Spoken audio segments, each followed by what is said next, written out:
casa de sus sueños, de Agatha Christie.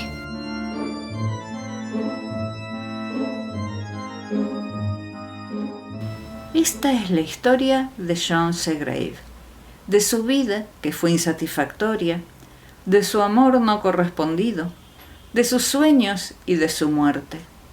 Y si en estos últimos se encontró lo que en aquellos le había sido negado, podría considerarse que en suma disfrutó de una vida aventurosa.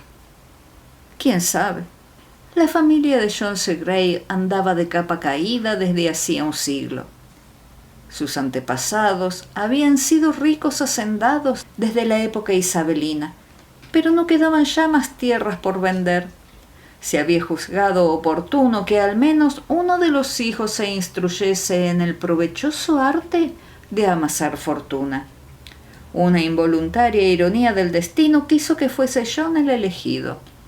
Viendo su boca peculiarmente sensual y sus ojos garzos y alargados, apenas 2 rendijas que le conferían un aire de elfo o fauno, de criatura montaraz salida de los bosques, resultaba incomprensible que fuese él la ofrenda, el sacrificio en el altar de las finanzas. El olor de la tierra, el sabor del salitre en los labios, el cielo raso sobre la cabeza, esas eran las cosas que John Segrave más quería y a las que debía decir adiós. A los 18 años entró como joven empleado en una importante compañía. 7 años más tarde seguía siendo empleado, ya no tan joven, pero con idéntica categoría. Su modo de ser no incluía la facultad de prosperar en la vida. Era puntual, voluntarioso, diligente, un empleado y nada más que un empleado. Y sin embargo, podría haber sido ¿qué?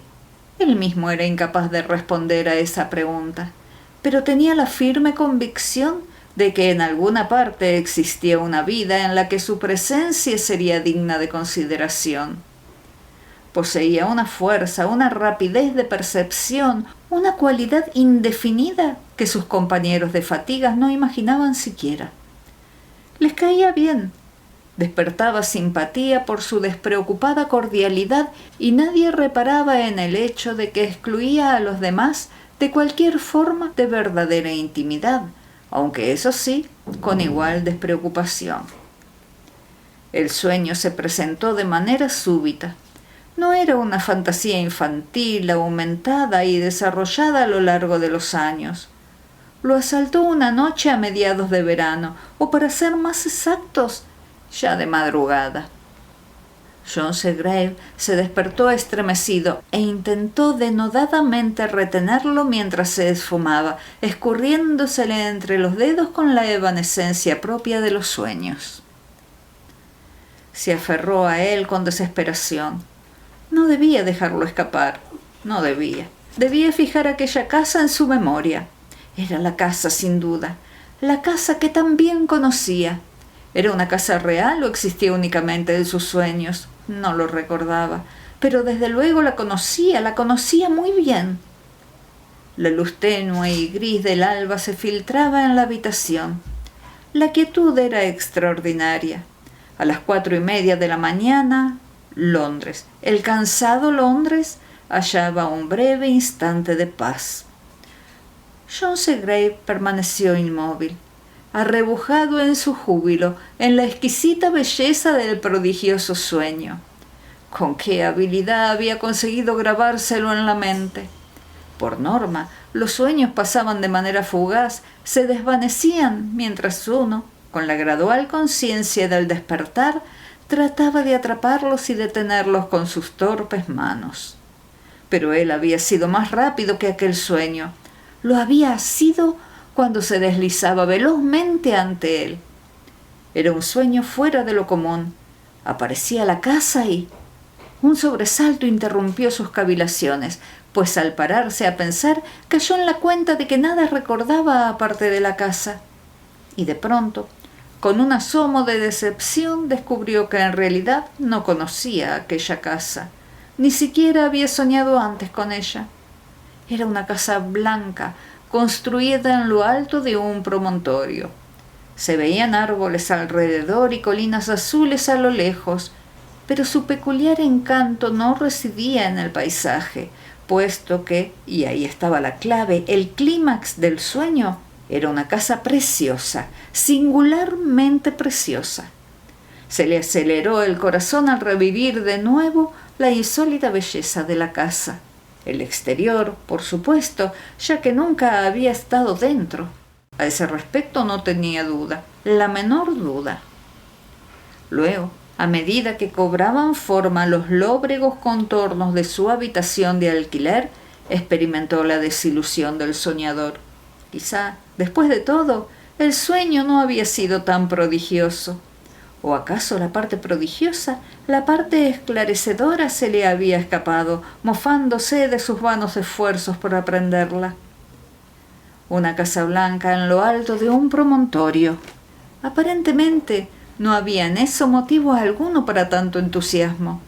Era una casa grande, recordaba, con muchas ventanas y todas las persianas bajadas, no porque sus moradores se hubiesen marchado, de eso estaba seguro, sino porque era tan temprano que nadie se había levantado aún. De pronto se rió del sinsentido de sus imaginaciones y recordó que esa noche tenía que cenar con el señor Waterman. Maisie Waterman era la única hija de Rudolf Waterman y estaba acostumbrada a conseguir todo cuanto quería. En una visita al despacho de su padre se había fijado en John Segrave. A petición de su padre, el joven había entrado unas cartas. Cuando salió, Maisie preguntó por él a su padre. Waterman le habló con franqueza. Es hijo de Sir Edward Segrave, una familia de alcurnia, pero ida a menos. Este muchacho nunca llegará a nada. Yo lo aprecio, pero es un cero a la izquierda. Le falta empuje. Quizá a Maisie el empuje le traía sin cuidado. Era una cualidad a la que su progenitor atribuía más valor que ella. Fuera como fuese, 15 días después convenció a su padre de que invitase a John Segrave a cenar. Sería una cena íntima. Maisie, su padre, John Segrave y una amiga que pasaba una temporada en casa con ella. La amiga no pudo reprimir ciertos comentarios. Supongo, Maisie, que tienes derecho a devolución. Después, si estás satisfecha de la adquisición, tu padre lo envolverá para regalo y se lo traerá a su querida hijita, comprado y pagado como debe ser. Allegra, eres el colmo. Allegra Kerr se echó a reír. Maisie, no te privas de ningún capricho, bien lo sabes. Me gusta ese sombrero, me lo quedo. Si puede hacerse con los sombreros, ¿por qué no con los maridos? No digas tonterías, apenas he hablado con él todavía. No, pero ya has tomado una decisión, repuso Allegra. ¿Qué ves en él, Maisie? No lo sé, dijo pausadamente Maisie Waterman. Es distinto. ¿Distinto? Sí, no sabría explicártelo. A su manera es apuesto, sí, pero no se trata de eso. Cuando estás ante él, parece no verte. A decir verdad, no creo que me mirase siquiera el otro día en el despacho de mi padre. Allegra volvió a reír. Ese es un truco muy viejo. Un joven astuto, diría yo. Allegra, eres odiosa. Anímate, querida. Papá se encargará de traerle un manso corderito a su pequeña Maisie. No es ese mi deseo. El amor con mayúsculas. ¿Eso es lo que esperas? Preguntó Allegra. ¿Por qué no iba a enamorarse de mí? Por nada en particular. Ojalá se enamore. Allegra sonrió y observó a su amiga de arriba a abajo. Maisie Waterman era una muchacha de corta estatura tirando a rellena, y cabello castaño cortado a lo garzón y artísticamente ondulado. Los colores de moda en polvos y carmín realzaban su excelente cutis. Tenía la boca proporcionada y los dientes regulares, los ojos pequeños y chispeantes, y la barbilla quizá un poco pronunciada. Vestía con buen gusto. Sí, añadió Allegra una vez concluido su escrutinio. Estoy convencida de que se enamorará. En conjunto, causas un efecto francamente bueno, Maisie. Maisie la miró con escepticismo. Lo digo en serio, aseguró Allegra. Lo digo en serio, palabra de honor. Pero supón por un momento que eso no ocurre, que se enamore, quiero decir. Supón que llega a sentir por ti un afecto sincero pero platónico. ¿Entonces qué? Puede que no me guste cuando lo conozca mejor. Es posible. Sin embargo, también podría ser que te gustase mucho más, y en tal caso... Maisie se encogió de hombros. Espero tener orgullo suficiente. El orgullo, la interrumpió Allegra, sirve para disimular los sentimientos, no para evitarlos. En fin, no veo razón para no admitirlo, contestó Maisie ruborizada. Soy un buen partido, desde su punto de vista, claro, la hija de su padre y esas cosas. Una futura participación en el negocio y todo eso, dijo Allegra. Sí, Maisie, eres hija de tu padre, de eso no hay duda. Me complace oírte hablar así.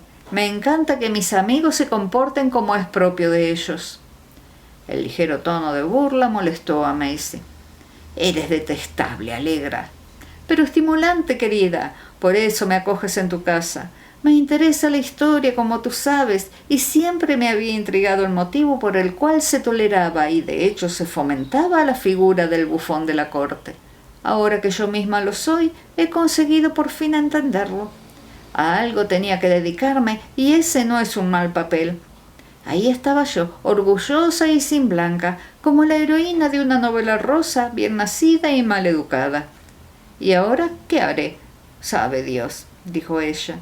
Según observé, se tenía en gran estima a la consabida pariente pobre, siempre dispuesta a pasar sin fuego en la habitación y contenta de aceptar encargos y ayudar a su querida prima fulana de tal.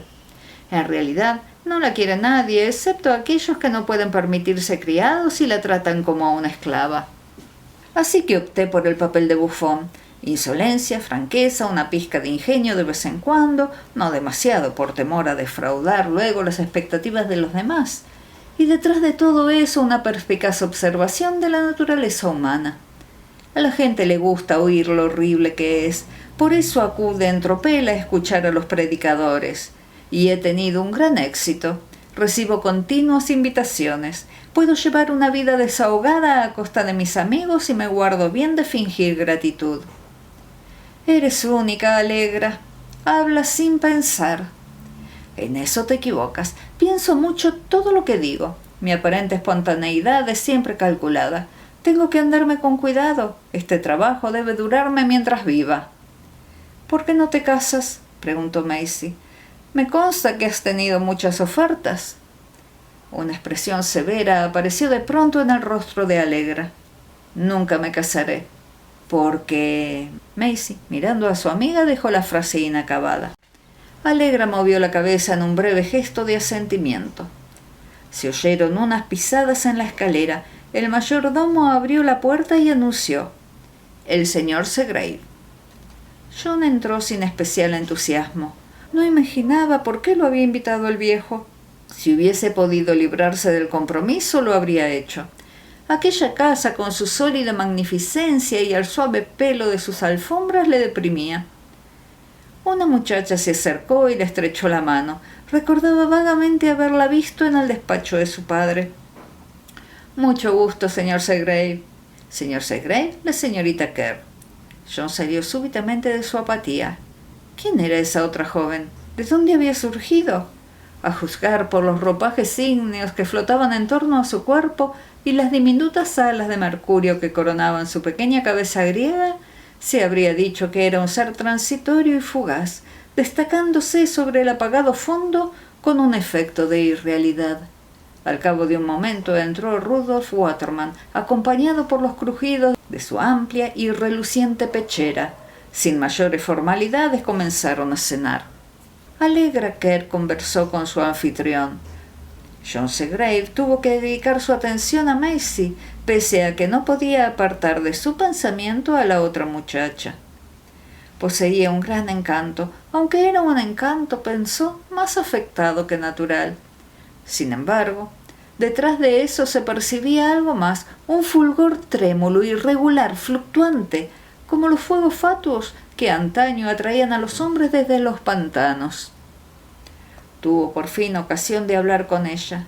Maisie transmitía a su padre un mensaje de algún amigo que había visto aquel día, pero llegado el momento se sintió cohibido y la miró en silencio con expresión suplicante. «Temas de sobremesa», dijo ella para romper el hielo. «Podemos comenzar por los teatros o con una de esas innumerables preguntas de apertura. ¿Le gusta a usted?» John se echó a reír. «¿Y si descubrimos que a los dos nos gustan los perros o nos desagradan los gatos rubios?», contestó. «Se formará entre nosotros lo que se llama un lazo afectivo». «Sin duda», afirmó Allegra con fingida seriedad. «Es una lástima, creo, ceñirse a un guión. Sin embargo, eso pone la conversación al alcance de todos». «Cierto», convino John, «pero con consecuencias desastrosas. Conviene conocer las reglas, aunque solo sea para transgredirlas». John sonrió. «Supongo, pues, que usted y yo nos abandonaremos a nuestras particulares ocurrencias, aún a riesgo de sacar a la luz la genialidad que es prima hermana de la locura». Con un movimiento brusco y descuidado, la muchacha golpeó con la mano una copa de vino. La copa cayó al suelo y se rompió ruidosamente. Maisie y su padre dejaron de hablar. «Lo siento mucho, señor Waterman», se disculpó Allegra. «Ahora me dedico a tirar copas al suelo». «Mi querida Allegra, no tiene la más mínima importancia, la más mínima». Entre dientes, John Segrave masculló. «Cristales rotos. Eso trae mala suerte. Ojalá no hubiese ocurrido». «No se preocupe», dijo Allegra. «¿Cómo era aquella frase? No es posible traer mala suerte al lugar donde la mala suerte habita». Allegra se volvió de nuevo hacia Waterman. John, reanudando la conversación con Maisie, trató de situar la cita. Por fin lo consiguió. Eran las palabras pronunciadas por Sieglind en Las Valquirias, cuando Sigmund propone abandonar la casa. «Ha querido decir», pensó John. Pero Maisie le preguntaba ya su opinión sobre la última revista musical. Poco antes John había admitido su afición por la música. «Después de la cena pediremos a Allegra que toque un rato», sugirió Maisie. Pasaron al salón todos juntos, hombres y mujeres, costumbre que Waterman en secreto consideraba incivilizada. Él prefería la ceremoniosa solemnidad del ofrecimiento de cigarros y la botella de vino circulando de mano en mano, pero quizá aquella noche fuese mejor así. No imaginaba de qué demonios podría hablar con el joven Segrave. Maisie estaba excediéndose con sus caprichos. Aquel tipo no era precisamente atractivo de verdad, y menos aún simpático. Sintió alivio cuando Maisie pidió a Allegra que tocase algo. Así la velada no se prolongaría tanto. Aquel joven idiota ni siquiera jugaba al bridge. Allegra tocaba bien, aunque sin la seguridad de un profesional. Interpretó música moderna, Debussy, Strauss y un poco de Scriabin. A continuación ejecutó el primer movimiento de la sonata patética de Beethoven, esa expresión de dolor infinito, de un pesar tan inmenso y eterno como el tiempo, que sin embargo destila de principio a fin el ánimo de quien no acepta la derrota, y en la majestuosidad de esa perpetua aflicción avanza con el ritmo del conquistador hacia su sino. En los últimos compases, Allegra vaciló. Tocó un acorde disonante y se interrumpió bruscamente. Miró a Maisie y rió con una mueca burlona. «Como ves, no me dejan en paz», dijo. De inmediato, sin esperar respuesta a su enigmático comentario, acometió una melodía extraña e inquietante de misteriosos acordes y curioso compás, distinta de cualquier otra música que Segrave hubiese oído hasta entonces. Era delicada como el vuelo de un pájaro suspendido en el aire. De pronto, sin transición previa, se convirtió en una confusa sucesión de notas discordantes y Allegra, riendo, se levantó y se apartó del piano. Pese a su risa, se la notaba alterada, casi asustada. Se sentó junto a Maisie y John oyó susurrar a ésta: «No deberías hacerlo. En serio, no deberías». «¿Qué era eso último?», preguntó John con vivo interés. «Una composición mía», contestó Allegra con tono seco y cortante. Waterman cambió de tema. Aquella noche, John Segrave volvió a soñar con la casa. John se sentía desdichado. Nunca antes su vida le había resultado tan tediosa. Hasta ese momento la había aceptado con resignación, como una necesidad desagradable que, no obstante, dejaba intacta en esencia su libertad interior. De repente todo había cambiado. Los mundos exterior e interior se confundían. No se engañó en cuanto a la causa del cambio. Se había enamorado de Allegra Kerr a primera vista. ¿Qué haría al respecto? Aquella primera noche, dado el inicial desconcierto, no había planeado nada, ni siquiera había intentado verla de nuevo. Poco tiempo después, cuando Maisie Waterman lo invitó a pasar un fin de semana en la casa de campo de su padre, acudió entusiasmado. Pero para su decepción, Allegra no estaba allí. La mencionó una vez tímidamente y Maisie le explicó que se hallaba de visita en Escocia. John no insistió más. Habría deseado seguir hablando de ella, pero no consiguió articular palabra. Ese fin de semana su comportamiento dejó perpleja a Maisie. No parecía darse cuenta, no parecía darse cuenta de lo evidente. Maisie no se anduvo con rodeos, pero con él de nada servían sus directos métodos. John la consideraba amable, pero un tanto abrumadora. Sin embargo, las Moiras fueron más poderosas que Maisie y quisieron que John volviese a ver a Allegra. Se encontraron casualmente en el parque un domingo por la tarde. John la vio de lejos y el corazón empezó a latirle con fuerza contra las costillas. ¿Y si se había olvidado de él? Pero Allegra lo recordaba. Se detuvo y habló con él. Minutos después paseaban juntos por la hierba. John se sentía absurdamente feliz. De improviso preguntó: ¿Cree usted en los sueños? Creo en las pesadillas, repuso Allegra. La aspereza de su contestación sorprendió a John. Las pesadillas, repitió él como un estúpido. No me refería a las pesadillas. No, dijo ella. En su vida no ha habido pesadillas, eso se nota. De pronto su voz sonaba distinta, más tierna. John, tartamudeando ligeramente, le habló de la casa blanca de sus sueños. Había soñado con ella ya 6 veces, no, 7. Siempre la misma, y era hermosa, muy hermosa. ¿Se da cuenta? En cierto modo tiene que ver con usted, prosiguió John. Soñé con ella por primera vez la noche antes de conocerla. ¿Conmigo? Allegra dejó escapar una risa breve y amarga. No, eso es imposible. La casa era hermosa. Y usted también, aseguró John Segrave.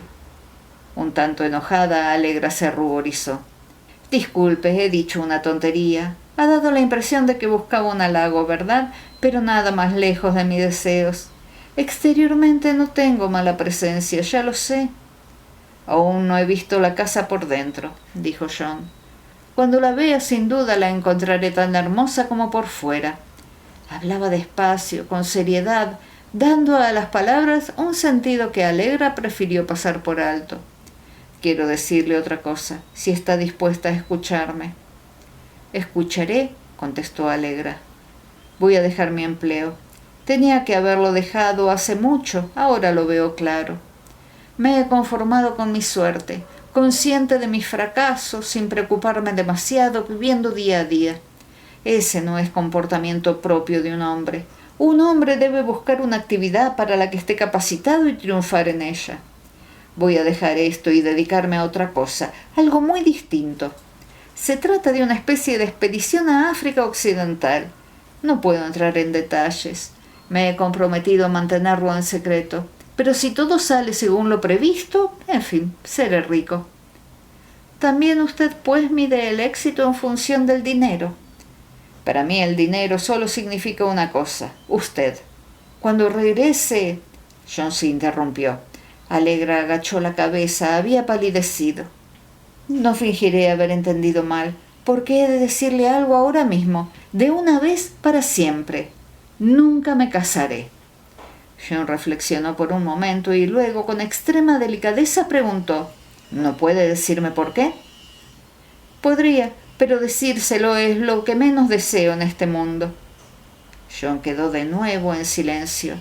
De repente alzó la vista y una sonrisa singularmente atractiva iluminó su rostro de fauno.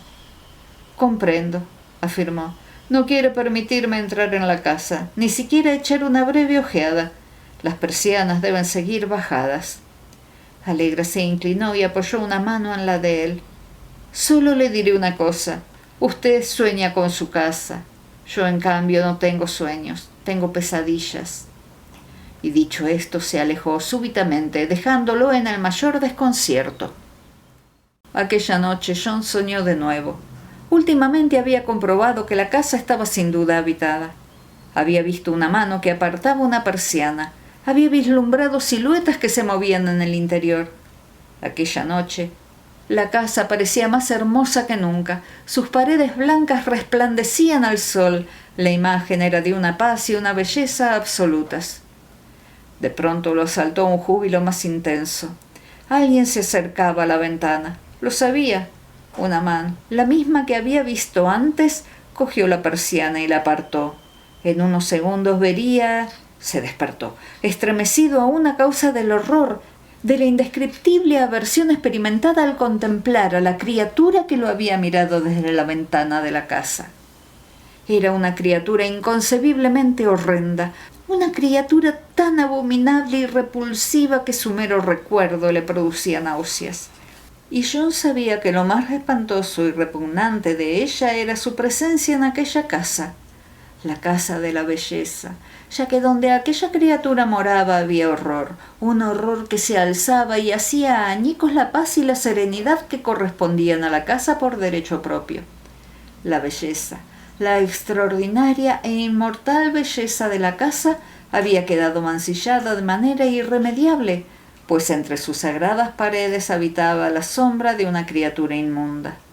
Segrave sabía que si volvía a soñar con la casa despertaría de inmediato sobresaltado por miedo a que desde su blanca belleza lo mirase de pronto la criatura. Cuando salió de la oficina al día siguiente, fue derecho a la casa de los Waterman. Tenía que ver a Allegra Kerr. Maisie sabría dónde localizarla. Cuando lo llevaron ante Maisie, ella saltó de su asiento. John no percibió el destello de ilusión que iluminó sus ojos. Con la mano de Maisie aún en la suya, titubeando, formuló su pregunta. La señorita Kerr. Nos encontramos ayer, pero no sé dónde vive. John no notó la súbita flacidez en la mano de Maisie al retirarla, ni extrajo conclusión alguna de la repentina frialdad de su voz. Allegra está aquí, hospedada en esta casa, pero sintiéndolo mucho ahora no puede verla. Pero su madre ha muerto esta mañana, continuó Maisie. Acabamos de recibir la noticia. «Oh», exclamó John desconcertado. «Ha sido muy triste», dijo Maisie. Vaciló por un instante y luego añadió. «Verá, ha muerto, bueno, prácticamente en un manicomio. Ha habido muchos casos de demencia en la familia. El abuelo se pegó un tiro, una de las tías de Allegra es una débil mental desahuciada y otra murió ahogada también por suicidio». John Segrave dejó escapar un balbuceo inarticulado. «He pensado que debía saberlo», dijo Maisie con tono virtuoso. «Para eso están los amigos y nosotros lo somos, ¿no? Ya sé que Allegra es muy atractiva. Muchos hombres han pedido su mano, pero como es lógico, ella no quiere casarse. No sería correcto, ¿no cree?» «Ella está bien», afirmó John, y su propia voz le sonó ronca y poco natural. «No le pasa nada». «Eso nunca se sabe. Su madre de joven tampoco parecía tener ningún problema.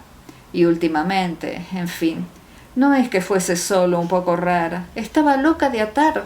Es espantosa la demencia». «Sí, horrible», dijo John, comprendiendo de pronto qué era la criatura que lo había mirado desde la ventana de la casa. Maisie seguía hablando. «En realidad», la interrumpió John bruscamente, «he venido a despedirme y a agradecerle de paso su amabilidad».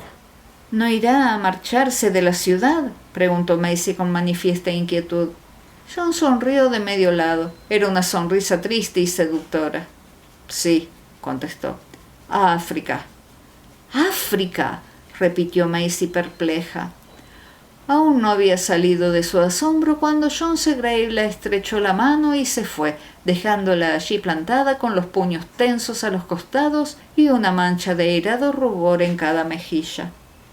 Abajo, en el umbral de la puerta, John Segrave se encontró cara a cara con Allegra, que entraba de la calle. Vestía de negro y tenía el rostro pálido y sin vida. Le lanzó una mirada y le pidió que la acompañase a una pequeña sala. «Maisie ya lo ha puesto al corriente», dijo Allegra.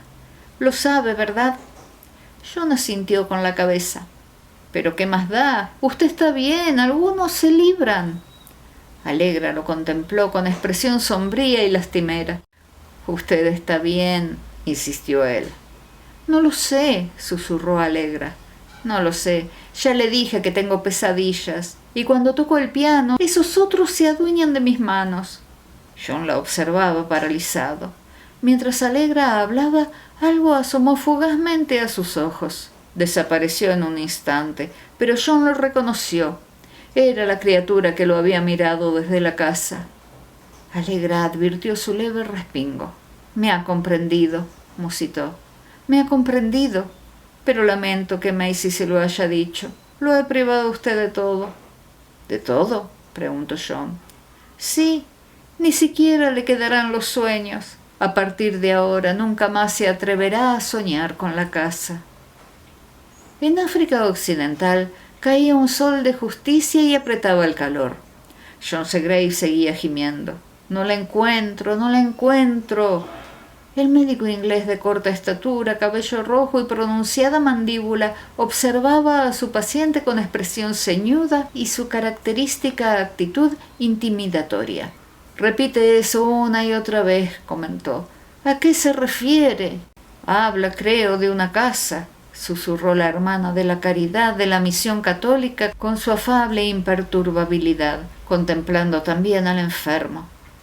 «Una casa, ¿eh? Bien, pues tiene que quitársela de la cabeza o no se recuperará. El problema está en su mente». «Segrave, Segrave». El enfermo consiguió concentrar su errática atención. Cuando posó la mirada en el rostro del médico pareció reconocerlo. «Escuche, se pondrá bien, voy a curarlo, pero no debe preocuparse más por esa casa. No va a escaparse, ¿entiende? Así que por ahora deje de buscarla». «De acuerdo», respondió Segrave con aparente docilidad. «Considerando que ni siquiera existe, supongo que no puede escaparse». «Claro que no». El médico rió con su natural optimismo. «Ahora no tardará ya en recuperarse». Y sin perder tiempo de ceremonia se marchó. Segrave se quedó en la cama meditabundo. La fiebre había remitido por el momento y podía pensar con lucidez. Tenía que encontrar la casa. Durante 10 años había temido encontrarla. La idea de que se le apareciese de improviso era su mayor terror. Y de pronto un día, cuando sus miedos se habían adormecido, la casa lo encontró a él.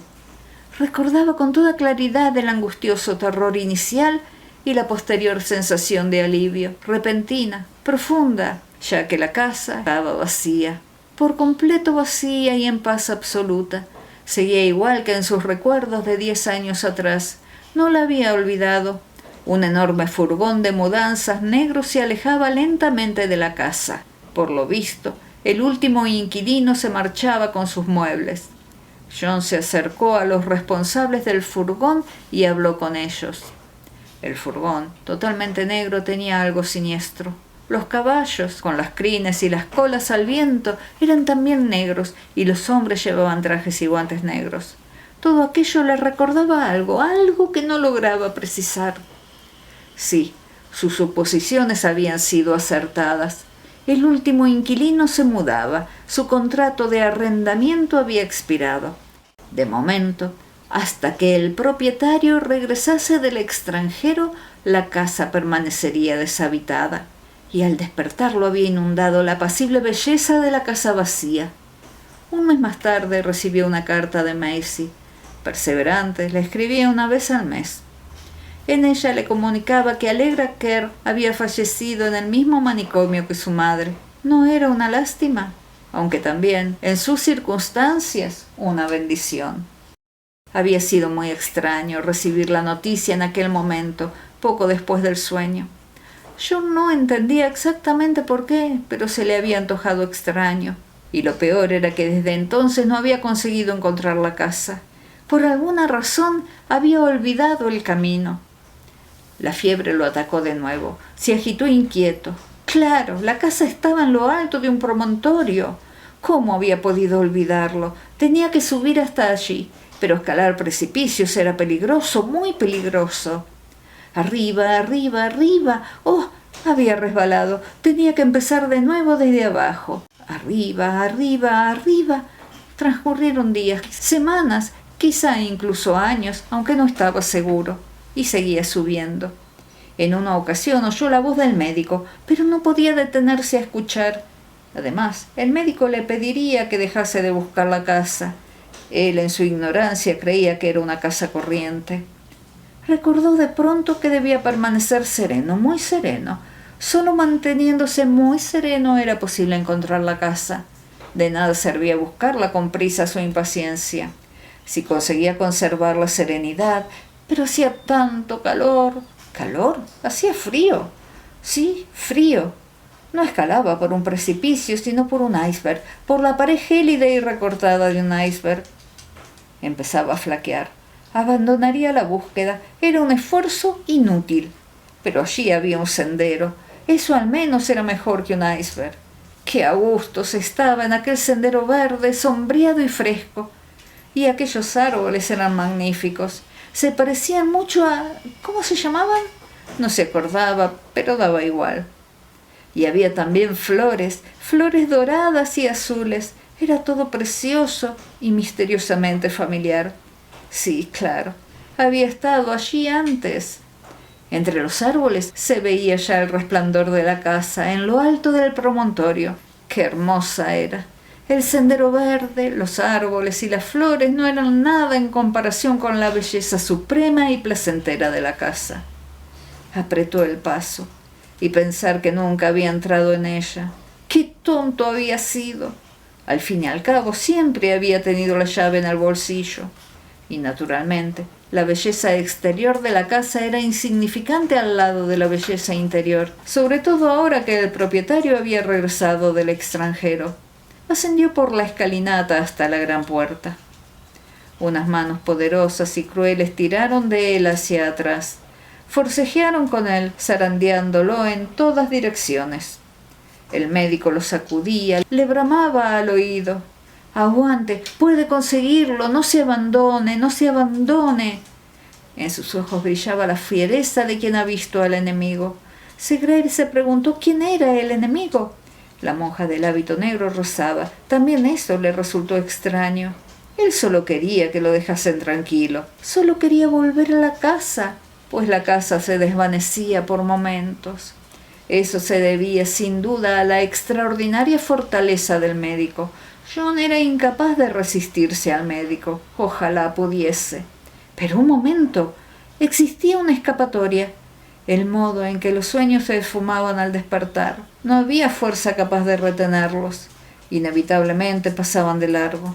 Si se escabullía entre sus manos, el médico nada podía hacer para impedírselo. Solo tenía que escabullirse. Sí, esa era la solución. Veía de nuevo las paredes blancas, oía la voz del médico cada vez más lejana y apenas notaba sus manos. Descubrió de pronto cómo se regodeaban los sueños cuando lo eludían a uno. Se hallaba ya ante la puerta de la casa. Nada perturbaba la absoluta quietud.